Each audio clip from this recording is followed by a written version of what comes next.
At ibinaklas na nga pala namin yung earbox ng reader carb mga boss amo. At kaya nga pala namin ito binaklas dahil papalitan natin yung stock carb, papalitan natin ng 28mm carb na Kihin brand mga boss amo ko. Steady yan, steady.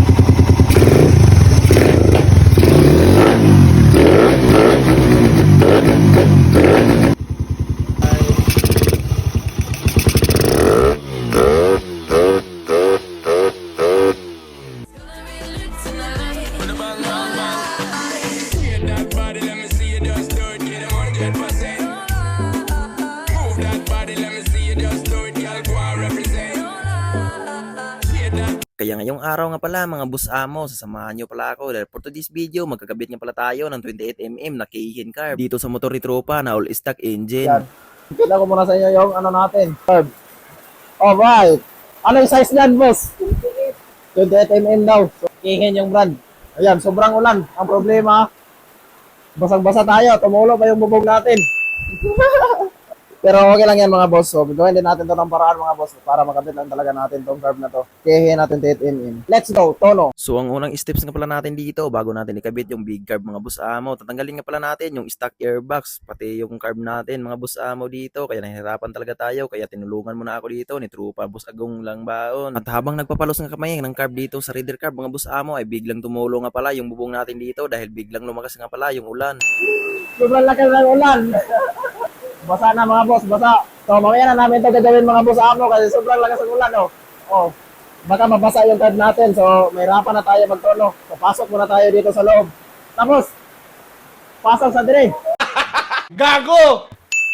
So ayan na nga mga boss, nakatulog din ng konti dahil sobrang lakas ng ulan. Inalakan na natin yung Raider. So ayan, nabasa na sa ulan dahil sobrang lakas yung tolo ng bubong natin mga boss amo. At dahil nga nakatulog nga pala tayo ng konti mga boss amo dahil sa sobrang lakas ng ulan pag mata ko mga boss amo aba tinanggal na nga pala ni Boss Agong yung stock carb dahil nga itong bagong carb nga mga boss amo ay pinalitan na nga pala niya ng G-Tings kasi nga marami nga pala tayong G-Tings dito na extra mga boss amo ko. Siyempre, marami tayong extra dito mga boss amo. Bali, dalawang setong binili natin G-Tings para makagusto talaga tayo sa pagtuno. So syempre dahil nga magpalit nga pala ng G-Tings si Boss Agong doon sa carb mga boss amo so meron nga pala tayong tatabasin dito yung sa airbox mismo na cover mga boss amo tatabasin natin yan ng konti. At request kasi yan ng owner kaya kailangan talaga yan natin yang sundin. Siyempre, shoutout sa KOU5. Ayan, no? At ang problema lang pala dito mga boss amo ay yung tuloy-tuloy nga pala yung ulan kaya yun yung bubong natin tuloy-tuloy na din tumulo putang ina talaga to. Gago. Gago! At syempre pumasok nga pala ako dito sa bahay mga boss amo dahil meron nga pala tayong tatabasin dito yung pinakita ko sa inyo kanina mga boss amo yung takip ng earbox natin at syempre ibagay nga pala natin dito sa kabilang gilid mga boss amo kung nakita nyo naman. Kaya let's go, umpisa na nga natin to. And then, comforting lang ba mga boss? Alright, gamit natin, pantabas. So, let's go, umpisa na natin.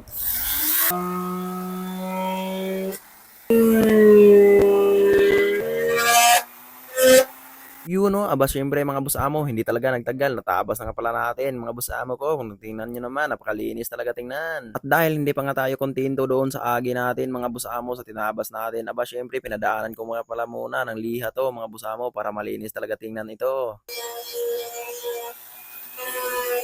So, ayan na mga boss. Okay, alright. So, kahit maulan mga boss amo, so ayan, install pa din tayo ng carb dito. At para magalaman na nga mga boss, ituno muna natin to or sound check para malaman talaga natin kung kaya ba nga natin ituno tong gantong carb na mumurahin mga boss amo. Problema na lang natin dito mga boss is ito, throttle cable. At dahil nga nagpalit nga pala tayo ng big carb dito mga boss amo, pero hindi lang pala yon ang papalitan natin mga boss amo, pati nga pala tong cable dito sa mismong throttle cable. Kasi nga mga boss amo, magkaiba kasi yung throttle cable ng stock carb pati yung big carb natin mga boss amo, kasi yung cable ng big carb natin aba kaparehas lang pala sa mga Webon 25 kaya kailangan din natin papalitan ito ng bago. At so ito na nga pala mga bossing ko yung sinabi ko sa inyo na magpalit nga pala tayo ng throttle cable. So ito na nga mga boss amo, nakabili na nga pala tayo dahil ito yung ipapalit natin dito sa reader carb na to. At sa pagkabit nga pala nitong cable mga boss amo ay hindi nga pala ito plug and play dahil meron nga pala tayong tatabasan ng konti dito para na din mapasok itong thread ng ating throttle cable dito sa stock ng quick throttle ng reader carb. Sa pagporting naman ng butas ng ating quick throttle mga boss amo ay saktong-sakto lang talaga yung hindi naman maluwag yung ating cable doon sa mismong butas ng ating quick throttle. Ang tulog-tulog guys. Gago! Syempre, tapos na nga pala namin nagawa ng paraan yung cable natin mga boss amo at nakabit na din natin mga boss amo kaya ang gagawin na lang natin dito mag-ikot nga pala tayo ng hangin dito sa big curve natin para naman makuha talaga natin yung magandang timpla ng minor nito. At kung napansin nyo mga busing, hindi pa nga namin natunon ng maigi pero napagaganda na talaga yung minor nito. Steady yan, steady.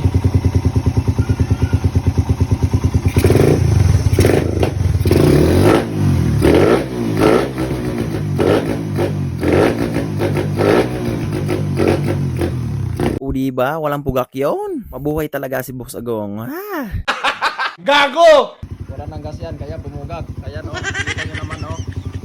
May ebidensya yan, kaya bumugak. Gago! At dahil may narinig tayong kunting pugak, syempre ituno natin ulit yan para poge. At syempre mga boss, para malaman talaga natin hindi pumugak talaga, ano natin to, patakbuhin natin ba, road test natin to. May konti pa kasi yung gas, kaya ubusin natin yan. Gago! Bago nga pala natin i-road test mga boss amo, ibumba muna natin to ng kaunti kung pupugak pa ba.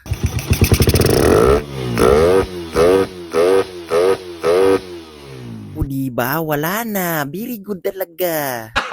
Gago! Syempre, parang gusto din ng mechanic natin na marinig talaga yung tunog ba. Tingnan natin, no?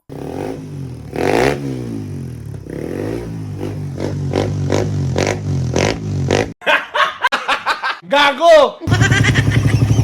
Syempre, hindi naman pwedeng bumba-bumba lang talaga dito sa bahay, mga boss amo. Para natin malaman ng maganda talaga yung takbo nito kung hindi natin to i-road test. I-road test natin to, yung full banking talaga na 120.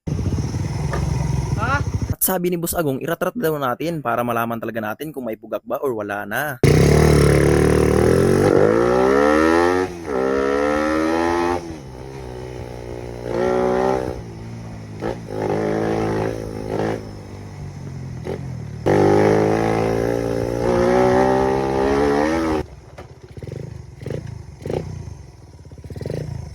Habang pauwi na nga pala tayo sa pag-road test mga boss amo, meron ba yung nakita dito yung dalawang titi na to? Shoutout mga titi! Shoutout mga titi! Gago! Okay na kayo, Dol? Okay na. Steady yung minoro, steady. Okay, alright. Ano masasabi mo? Okay, alright. Balik na natin yung mga cover kasi okay naman yung pagkatuno ng curve. Oh. Rinig nyo naman yung takbo natin na pagka ano talaga. Wala nang pugak. Marinis din yung sa loob mga boss amo. Yun oh. Nagawa na lang yung walang ligo. Break na namin yung mga kaha mga boss amo. Let's go. Wanawan ako nakasabot sa kong gibate. Tumusbutang ni makalas nga kinabuhi. Sa kalisod gigamit nga panginabuhi. Karon kay gimahayon maglisod naman kubuhi. Di man ta ni angay nga at At hanggang dito na lang mga boss, see you sa next video.